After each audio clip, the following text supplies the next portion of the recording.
નમઃ શિવાય મિત્રો, આપ જોઈ રહ્યા છો યુટ્યુબ અમારી ચેનલ જેવી ક્લિકવે માં આપ સૌનું સ્વાગત છે। મિત્રો, આજે આ વિડીયોમાં આપણે સાંભળવાના છીએ કાર્તક માસની એકાદશી કે બારસના દિવસથી પૂર્ણિમા સુધી જે તુલસી વિવાહ થાય છે તે તુલસી વિવાહનું શું મહત્વ છે અને તુલસી વિવાહનું શુભ મુહૂર્ત શું છે। આ દિવસે એવા કયા ઉપાય કરવા જેથી કન્યાદાનનું પુણ્ય પ્રાપ્ત થાય તે સર્વે કાંઈ જાણીશું। જો આપને આ વિડીયો પસંદ આવે તો લાઇક કરજો, શેર કરજો। આપ આ ચેનલ પહેલી વખત જોઈ રહ્યા છો તો સબસ્ક્રાઇબ કરી લેજો, જેથી આવનાર નવા વિડીયોની માહિતી આપ સુધી તુરંત પહોંચી શકે। ધન્યવાદ। ઓમ તુલસી દેવ્યૈ ચદ્મહે વિષ્ણુ પ્રિયાય ચ ધીમહિ તન્નો વૃંદા પ્રચોદયાત। બોલો તુલસી મૈયાની જય, ભગવાન શ્રી કૃષ્ણ નારાયણની જય। મિત્રો, દર વર્ષે કાર્તક માસના શુક્લ પક્ષની દ્વાદશી તિથિથી તુલસી વિવાહનો આરંભ થાય છે। ઘણી જગ્યાએ એકાદશીથી પણ આરંભ થઈ શકે છે। ભગવાન શાલિગ્રામ સાથે માતા તુલસીનો વિવાહ કરવામાં આવે છે। આ તુલસી વિવાહના જે દિવસો છે તે અગુજ મુહૂર્ત કહેવાય છે, એટલે કે કોઈ પણ શુભ કાર્ય કરવામાં, માંગલિક કાર્ય કરવામાં કોઈ મુહૂર્ત જોવાની જરૂર રહેતી નથી। હિન્દુ ધર્મમાં તુલસી વિવાહનું વિશેષ મહત્વ છે। તુલસી માતા કે જે શ્રી હરિના પટરાણી કહેવાય છે, એવી પણ માન્યતા છે કે તુલસી વિવાહના દિવસે જે વ્યક્તિ પૂરી વિધેય વિધાનથી ભગવાન વિષ્ણુના અવતાર શાલિગ્રામજીનો વિવાહ તુલસી માતા સાથે કરાવે છે, તેના વૈવાહિક જીવનમાં ખુશહાલી રહે છે, દરેક મનોકામના પૂર્ણ થાય છે। જે માતા પિતાને કન્યા નથી તેઓ પણ તુલસી વિવાહ કરાવીને કન્યાદાનનું પુણ્ય અર્જિત કરી શકે છે। દેવઉઠી એકાદશીના બીજા દિવસે કાર્તક માસના શુક્લ પક્ષની બારસની તિથિએ તુલસી વિવાહ ઉજવાય છે। આ વખતે દ્વાદશી તિથિ પ્રારંભ થાય છે 2 નવેમ્બર 2025 સવારે 7:30 વાગે, જે આ તિથિ પૂર્ણ થાય છે 3 નવેમ્બર 2025 સવારે 5 વાગ્યાની આસપાસ। સૂર્યોદય તિથિ પ્રમાણે 2 નવેમ્બર 2025ના દિવસે તુલસી વિવાહનો ઉત્સવ મનાવાશે। ભગવાન વિષ્ણુ કે જે શાલિગ્રામ રૂપમાં રહે છે અને તુલસીજીનો વિવાહ પ્રતિકાત્મક વિવાહ કરાવવામાં આવે છે। માન્યતા છે કે આ દિવસે નિસંતાન દંપતી છે તે તુલસી વિવાહ કરાવે તો સંતાનનું સુખ પ્રાપ્ત થાય છે। જેમને મનગમતો જીવનસાથી પ્રાપ્ત કરવો છે, તુલસી વિવાહના દિવસે ભગવાન લક્ષ્મીપતિ નારાયણનું પૂજન કરે તો તેને મનગમતો જીવનસાથી પ્રાપ્ત થાય છે, સુખ સૌભાગ્યમાં વૃદ્ધિ થાય છે। તુલસી વિવાહ માટે સામગ્રી કઈ કઈ જોઈએ તે પણ જાણી લઈએ। તુલસી વિવાહ માટે એક બાજોટ, શાલિગ્રામ ભગવાન, તુલસી માતા જેમાં આખું કુંડું જ છોડ ઉગેલું હોય એવું, વિષ્ણુ ભગવાનની મૂર્તિ કે ફોટો હોવો જોઈએ, મૂળો, કળશ, નારિયેલ, કપૂર, આમળા, બોર, મોસમી ફળ, કેળા, ચીકુ, સફરજન આદિ, સકરિયા, સિંઘોડા, સીતાફળ, ગંગાજળ, જામફળ, પૂજા માટે દીપક, ધૂપ, પુષ્પ, ચંદન, રોલી, મૂલી, સિંદૂર, લાલ ચુંદડી, હળદરની ગાંઠો, પતાસા, મીઠાઈ અને સુહાગની સામગ્રી જેમાં સાડી, મહેંદી, બંગડી, પાટલા, બિંદી, બિછિયા આદિ જે શૃંગારની સામગ્રી હોય તે સર્વે રાખવાની હોય છે। આ બધી સામગ્રી દ્વારા તુલસી વિવાહ થઈ શકે છે ઘેરે પણ, અને વૈષ્ણવ મંદિરમાં જઈને પણ તુલસી વિવાહ થાય છે। ત્યાં જઈને દર્શન કરી શકાય છે, આપણો ફાળો આપી શકાય છે, દાન ધર્માદો કરી શકાય છે, કન્યાદાન પણ આપી શકાય છે। ધાર્મિક માન્યતા અનુસાર તુલસી વિવાહના દિવસે પૂરી વિધેય વિધાનથી માતા તુલસીનો વિવાહ જે કરાવે છે તેને મન માંગ્યું ફળ પ્રાપ્ત થાય છે। સાથે જ આ દિવસે તુલસી માતાને સુહાગની જે ચીજ છે તે જડાવવાથી અખંડ સૌભાગ્યની પ્રાપ્તિ થાય છે। એવું પણ કહેવાય છે કે તુલસી વિવાહના દિવસે જો વિવાહમાં બાધા આવતી હોય, કુંડળીમાં કોઈ બાધાનો યોગ હોય, વિવાહ થવો મુશ્કેલ હોય તો તુલસી વિવાહ જરૂર કરાવવા જોઈએ, અથવા તુલસી વિવાહના દિવસે તુલસી માતા અને ભગવાન શાલિગ્રામની પૂજા કરીને તેમને પોતાની મનોકામના કહેવી જોઈએ, જરૂર લાભ પ્રાપ્ત થાય છે। તુલસી વિવાહનો પર્વ તે ખાસ કરીને રાત્રિનો ઉત્સવ છે। તુલસી વિવાહ આમ તો હિન્દુ વિવાહ અનુસાર જ થાય છે, રીત રિવાજ અનુસાર, આપણી જે પરંપરા છે, આપણે જે કન્યાના લગ્ન કરીએ છીએ તે અનુસાર જ કરવામાં આવે છે। અને તુલસી વિવાહ મંદિરમાં કે ઘરમાં બંને જગ્યાએમાંથી કોઈ પણ જગ્યાએ કરી શકાય છે। તુલસી વિવાહના દિવસે ઉપવાસ રાખવાનો હોય છે। આ દિવસે સંધ્યાકાળના સમયે વિવાહ સમારોહનો આરંભ થાય છે। ત્યાર પછી જ્યારે વિવાહ સંપન્ન થાય ત્યારે જ ઉપવાસના પારણા થાય છે. હિન્દુ વિવાહની જેમ જ ફૂલ રંગોળી પૂરીને માંડવો સજાવવામાં આવે છે. તુલસીજીના છોડને ભગવાન વિષ્ણુની પ્રતિમાને લઈને સ્નાન કરાવાય છે. પુષ્પમાળાથી તેમને સજાવાય છે. તુલસી વિવાહમાં તુલસીજીને દુલ્હનની જેમ સજાવવામાં આવે છે, સાડી પહેરાવવામાં આવે છે, ઘરેણાથી શણગાર કરવામાં આવે છે, બિંદી લગાવવામાં આવે છે, 16 શૃંગાર ધારણ કરાવવામાં આવે છે. ભગવાન વિષ્ણુની મૂર્તિ કે શાલિગ્રામજીને પણ પારંપરિક રીતે ધોતી ઉપરણ પહેરાવવામાં આવે છે.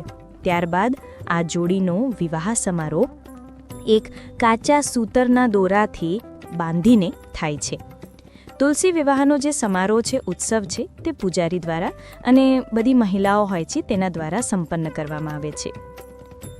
તુલસી વિવાહમાં ખાસ કરીને સમસ્ત ભક્ત દ્વારા નવવિવાહિત યુગલ પર ચોખા અને પુષ્પની વર્ષા કરવામાં આવે છે, વધાવવામાં આવે છે. બધા ભક્તોને પ્રસાદ ભોગ વિતરણ કરવામાં આવે છે. આ રીતે તુલસી વિવાહ સંપન્ન થાય છે. હવે જાણી લઈએ તુલસી વિવાહના મહત્વ વિશે. તુલસી વિવાહના દિવસે સનાતન ધર્મમાં વિશેષ મહત્વ એ છે કે હિન્દુ શાસ્ત્રી અનુસાર જે મોસમની શરૂઆત એટલે કે આ શિયાળાની શરૂઆત થાય છે તે દરમિયાન દેવઉઠીની એકાદશી આવે છે. આ દેવઉઠીની એકાદશીના દિવસે ભગવાન વિષ્ણુ 4 મહિના પછી યોગ નિંદ્રામાંથી જાગૃત થાય છે. જો કે આવું કહેવાય છે, બાકી ભગવાન તો જાગતા જ હોય છે. તેમની દ્રષ્ટિ આપણી ઉપર હોય જ છે, આપણા કર્મો ઉપર હોય છે. આ એક રીતિ છે. ચાતુર્માસ દરમિયાન ભગવાન પોઢે છે અને ભગવાન જાગે છે. તુલસી વિવાહ દરમિયાન તેવું પ્રાધાન્ય છે કે 4 મહિના અર્થાત ચાતુર્માસના બધા જે પ્રકારના શુભ માંગલિક કાર્ય વર્જિત હતા તે આ દેવઉઠીની કે તુલસી વિવાહના દિવસે આરંભ થઈ જાય છે. બધા માંગલિક કાર્યો જેવા કે વિવાહ છે, વાસ્તુ પૂજન છે કે જનોઈ છે, મુંડન આદિ તુલસી વિવાહ ઘરે પણ આયોજિત કરવું અત્યંત શુભ મનાય છે. એ પણ માન્યતા છે કે મનુષ્ય પોતાના ઘેરે જો તુલસી વિવાહની પૂજા કરે, આયોજન કરે તો ઘર પરિવારમાં ક્લેશ વિપત્તિ આવતા નથી. સાથે જ ઘરના દુઃખોનો અંત આવી જાય છે, ધન સંપત્તિમાં વૃદ્ધિ થાય છે. જો આપણને એવું લાગે કે નકારાત્મક શક્તિથી આપણા ઘરમાં કોઈ પ્રોબ્લેમ છે તો પણ તુલસી વિવાહ કરાવવાથી તે સર્વે દોષ શાંત થઈ જાય છે. ચાહે વાસ્તુ દોષ હોય કે નકારાત્મક પ્રભાવ ઉપરી બાધા હોય, તુલસી વિવાહના દિવસે યજ્ઞ, સત્યનારાયણ ભગવાનની કથા સંપન્ન કરાવવી જોઈએ તો વધુ લાભ પ્રાપ્ત થાય છે. તુલસી વિવાહના પર્વ પર ભગવાન વિષ્ણુ સાથે તુલસીજીનો જે વિવાહનું સ્મરણ થાય છે, જેને માતા મહાલક્ષ્મીનો અવતાર મનાય છે. આ રીતે ભગવાન વિષ્ણુ અને તુલસી માતાના મંત્ર જાપ કરવાથી, સ્મરણ કરવાથી માનસિક શારીરિક ક્લેશ, પાપ દોષ દૂર થાય છે. પ્રબોધની અર્થાત દેવઉઠની એકાદશીથી કારતક પૂર્ણિમાની વચ્ચે આ તુલસી વિવાહ સંપન્ન થાય છે. નિત્ય તુલસીજીની સેવા પૂજા કરવી જોઈએ. ધૂપ દીપ નૈવેદ્ય આદિથી ભગવાન નારાયણના મંત્ર પણ જપી શકાય છે. આજે તુલસી માતાની કથા પણ સાંભળવાનો મહિમા છે, કેવી રીતે ભગવાન નારાયણ તુલસીજી સાથે વિવાહ કરે છે. તુલસીજીના પતિ કોણ હતા, તુલસીજીના લગ્ન થયા પછી ભગવાન નારાયણની પૂજા આરાધના કરીને તુલસી માતા કેવી રીતે ભગવાનના પ્રિયા બન્યા. શા માટે ભગવાનને ભોગ લગાવતી વખતે તુલસી અર્પણ કરાય છે? કારણ કે પ્રભુ નારાયણનું જ વચન છે કે જ્યાં સુધી તુલસી પત્ર પ્રભુના ભોગમાં અર્પણ નહીં થાય ત્યાં સુધી પ્રભુ ભોગ આરોગશે નહીં. એટલા માટે તુલસીજીનું ખાસ મહત્વ છે. ભગવાન નારાયણની સેવા પૂજા કરતી વખતે તેમના વગર ભગવાનની પૂજા અધૂરી છે. આવું આપણે સાંભળીએ તુલસી વિવાહની કથા. એકવાર ભગવાન મહાદેવે પોતાનું તેજ સમુદ્રમાં ફેંકી દીધું. એ તેજથી એક બાળકનો જન્મ થયો. સમુદ્રના જળમાંથી જન્મ થયો હોવાથી તેનું નામ પડ્યું જાલંધર. ગુરુ શુક્રાચાર્યના આશીર્વાદથી તે મહાપરાક્રમી જાલંધર નામના દૈત્ય બન્યા. તેમની રાજધાની હતી જાલંધર નગરી. દૈત્યરાજ કાલનેમીની કન્યા વૃંદા હતા, જે હંમેશા નારાયણની ભક્તિ કરતા હતા, તેમની પૂજામાં લીન રહેતા હતા. તેમની સાથે જાલંધરનો વિવાહ થયો. જાલંધર મહારાક્ષસ હતા અને પોતાની સત્તાના મદથી ચૂર થઈને તેણે માતા મહાલક્ષ્મીને પ્રાપ્ત કરવા માટે દેવતાઓ સાથે યુદ્ધ કર્યું. પરંતુ સમુદ્રથી ઉત્પન્ન થયેલ હોવાને કારણે માતા મહાલક્ષ્મીએ તેને પોતાના ભાઈ તરીકે સ્વીકાર કરી લીધા. ત્યાંથી પરાજિત થઈને તે દેવી પાર્વતીને પ્રાપ્ત કરવા માટે લાલસાથી કૈલાસ પર્વત ઉપર ગયા. ત્યારે જાલંધરે ભગવાન દેવાદિદેવ મહાદેવજીનું શિવરૂપ ધારણ કર્યું અને દેવી પાર્વતીના સમીપ ગયા. પરંતુ મા મહામાયાએ યોગબલ્લેથી તેમને જાણી લીધા, ઓળખી લીધા અને ત્યાં જ દેવી અંતર્ધ્યાન થઈ ગયા. દેવી પાર્વતી અત્યંત ક્રોધે ભરાઈને ભગવાન વિષ્ણુ પાસે ગયા અને આખું વૃત્તાંત ભગવાન શ્રી હરિનારાયણે કહી સંભળાવ્યો. ત્યારે ભગવાન વિષ્ણુને થયું કે જાલંધરને હવે દંડ દેવો જ પડશે. જાલંધરની પત્ની વૃંદા પતિવ્રતા નારી હતા, ભગવાન વિષ્ણુના પરમ ભક્ત હતા. પતિવ્રતા પત્નીને કારણે જાલંધરનું મૃત્યુ થવું તે આસાન ન હતું, તેને પરાજિત કરવું આસાન ન હતું. ત્યારે જાલંધરનો નાશ કરવા માટે, વૃંદાના પતિવ્રત ધર્મનો ભંગ કરવા માટે ભગવાન નારાયણ પોતે સ્વયં આ કાર્ય કરવા માટે તૈયાર થાય છે. દેવોની વિનંતીથી સમય જતાં ભગવાન નારાયણ એક ઋષિનો વેશ ધારણ કરીને ત્યાં પહોંચે છે, જ્યાં વૃંદા તપ કરતા હતા. ત્યારે ભગવાન નારાયણની સાથે બે રાક્ષસો પણ હતા. વૃંદા તે રાક્ષસોને જોઈને ભયભીત બની ગઈ. ત્યારે ભગવાન નારાયણે જે ઋષિ રૂપ હતા, આ બંને રાક્ષસોને ભસ્મીભૂત કરી દીધા. સાધુની શક્તિ જોઈને વૃંદા અત્યંત પ્રભાવિત થયા. વૃંદા તે ઋષિને પ્રણામ કરે છે અને કહે છે કે પોતાના પતિ યુદ્ધમાં ગયા છે, મહાદેવ સાથે તેમનું યુદ્ધ થઈ રહ્યું છે, તે વિજય પ્રાપ્ત કરશે ને. ત્યારે ઋષિએ પોતાની માયાઝાળથી એક વાનર પ્રગટ કર્યું. વાનરના હાથમાં જાલંધરનું મસ્તક હતું અને બીજા હાથમાં તેનું ધડ. પોતાના પતિની આવી દશા જોઈને વૃંદા મૂર્છિત થઈ ગયા. જ્યારે તેઓ જાગ્યા ત્યારે ઋષિરૂપ ભગવાનને વિનંતી કરવા લાગ્યા કે હે મુનિવર, મારા પતિને જીવિત કરો. ભગવાને પોતાની માયાથી તે જાલંધરના ધડ અને મસ્તકને જોડી દીધા અને સ્વયં પોતે પણ તેમાં પ્રવેશ કરી ગયા. વૃંદાને સાથે છલ થયો તે તેને ખ્યાલ ના આવ્યો. જાલંધર બનીને ભગવાન વૃંદા સાથે વિહાર કરવા લાગ્યા અને સતીત્વનો ભંગ થયો.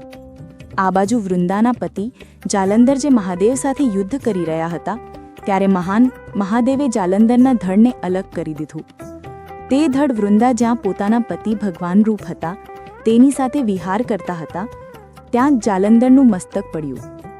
જાલંધરના મસ્તકને જોઈને વૃંદા ભગવાનની સામે જોઈ રહ્યા અને તેમની સાથે છલ થયું છે તે ખ્યાલ આવતા જ તેણે ભગવાનને કહ્યું કે તમે અસલી રૂપ બતાવો. ત્યારે ભગવાન નારાયણ પોતાના અસલી સ્વરૂપ શંખ, ચક્ર, ગદા, પદ્મ ધારણ કરેલા દર્શન આપે છે.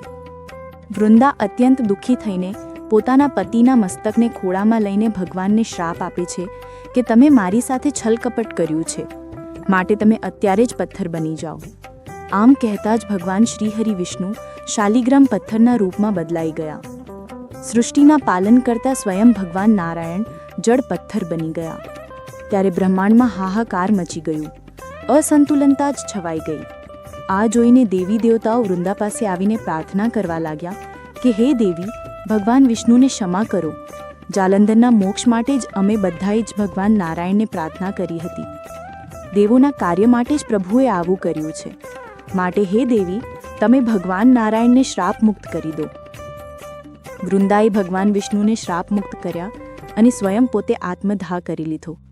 પોતાના પતિના મસ્તકને ખોળામાં લઈને સતી થઈ ગયા. જ્યાં વૃંદા ભસ્મીભૂત થયા ત્યાં એક તુલસીનો છોડ ઉગી નીકળ્યો. ભગવાન વિષ્ણુએ વૃંદાને કહ્યું, હે વૃંદા, તારા સતીત્વને કારણે તું લક્ષ્મીજી સમાન મને પ્રિય છે, માટે તુલસીના રૂપમાં તું સદૈવ મારી સાથે રહીશ. તુલસી વગર હું કોઈ ભોગ ગ્રહણ કરીશ નહીં.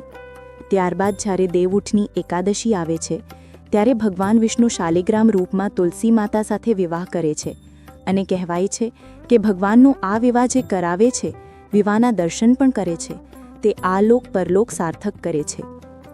યશ, કીર્તિ, ધન, વૈભવની પ્રાપ્તિ થાય છે. દૈત્ય જાલંધરની આજે પણ ભૂમિ જલંધરના નામે વિખ્યાત છે. તુલસીજીની આમ એક કથા જલંધરની સાથે અને એક કથા શંખચૂડ નામના મહાપરાક્રમી દૈત્ય સાથે જોડાયેલી છે. શંખચૂડ નામના દૈત્ય રાજ દંભના પુત્ર હતા. શંખ કે જેને આપણે નિત્ય પૂજામાં ઉપયોગ કરીએ છીએ, ભગવાન શ્રી કૃષ્ણનું, ભગવાન નારાયણનો અભિષેક પણ થાય છે. શંખ જે જલમાં ઉત્પન્ન થાય છે, સમુદ્રમાં ઉત્પન્ન થાય છે અને ત્યાંથી જ માતા દેવી લક્ષ્મી પણ પ્રગટ થયા છે. જલંધર પણ જળમાંથી પ્રગટ થયા છે અને શંખાસુર પણ જળમાંથી પ્રગટ થયા છે, માટે દેવી લક્ષ્મીજીના જ આ ભાઈ કહેવાય છે. દૈત્યરાજ દંભને જ્યારે કોઈ સંતાન ન હતું ત્યારે તેણે ભગવાન વિષ્ણુની તપસ્યા કરી.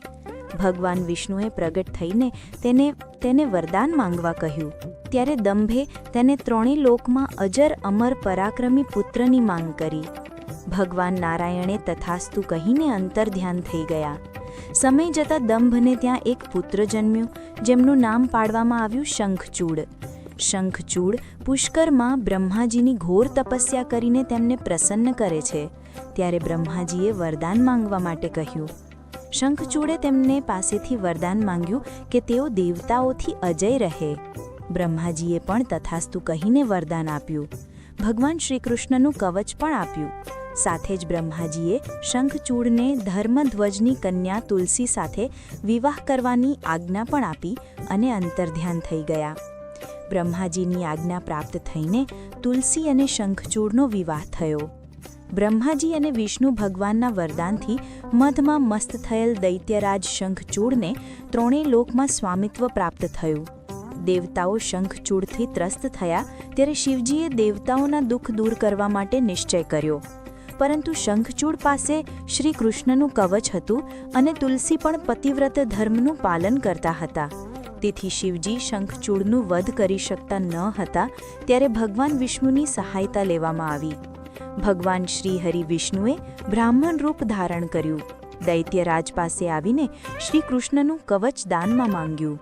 ત્યારબાદ શંખચૂડનો જ વેશ ધારણ કરીને ભગવાન શ્રી નારાયણ તુલસી પાસે આવે છે અને તુલસી સાથે પતિવ્રત વ્યવહાર કરે છે. શિવજી ત્યારે શંખચૂડને પોતાના ત્રિશૂલથી ભસ્મ કરી દે છે. જ્યારે તુલસી દેવીને ખબર પડે છે કે પોતાના પતિનું મૃત્યુ થઈ ગયું છે, આ પોતાનો પતિ નથી પરંતુ આ તો ભગવાન સાક્ષાત નારાયણ છે, ત્યારે તુલસીજી અત્યંત ગુસ્સે થઈને ધર્મના રક્ષક ભગવાન શ્રી નારાયણને કહે છે, ભગવાનને શ્રાપ આપે છે કે પાષાણ બનીને તમે પૃથ્વીલોક ઉપર જ રહેશો, તમારું આ રૂપ પૃથ્વીલોક ઉપર રહેશે. ત્યારે ભગવાન વિષ્ણુ પણ કહે છે કે હે દેવી, તમે પણ ભારત વર્ષમાં લાંબા સમય સુધી એક નદીના રૂપમાં રહેશો. ત્યારે તુલસી દેવી પણ એક નદીના રૂપમાં પરિવર્તિત થાય છે, જેનું નામ છે ગંડકી નદી. ભગવાન શ્રી નારાયણના સ્વરૂપ એવા શાલિગ્રામ પણ ત્યાં જ ઉત્પન્ન થાય છે, ત્યાંથી મળી જાય છે અને દેવી તુલસીનું બીજું રૂપ તે એક તુલસીના છોડના રૂપમાં ઉત્પન્ન થયું. શાલિગ્રામ જે ગંડકી નદીમાં મળે છે, પ્રાપ્ત થાય છે, તે પણ પૂજનીય છે અને તુલસીજી પણ પૂજનીય છે. અને શંખચૂડના જે હાડકાં હતા તેમાંથી જ શંખનો જન્મ થયો. શંખચૂડ ભગવાન વિષ્ણુના પણ ભક્ત હતા.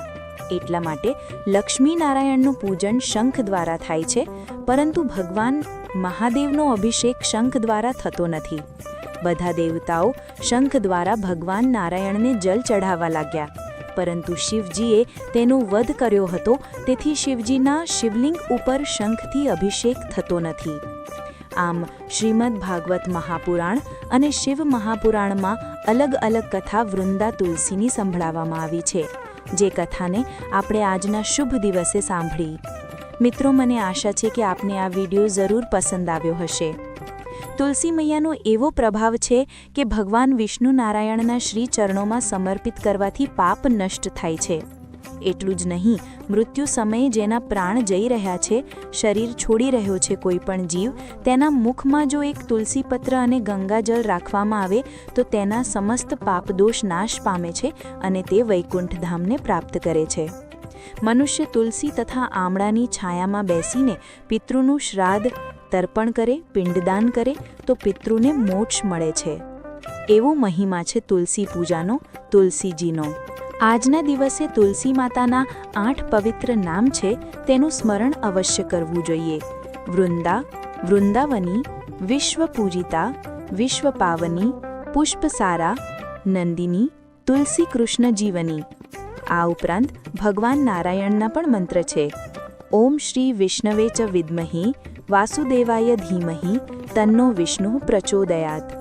શ્રી નારાયણના સ્વરૂપ એવા શાલિગ્રામ ભગવાન અને માતા તુલસીના વિવાહ નિમિત્તે સર્વે ભક્તોને બધાઈ શુભકામના, મંગલ કામના. બોલો તુલસી મૈયાની જય, ભગવાન નારાયણની જય. મિત્રો, મને સાંભળવા માટે ધન્યવાદ. આપ સૌને મારા જય શ્રી કૃષ્ણ. આવજો મિત્રો.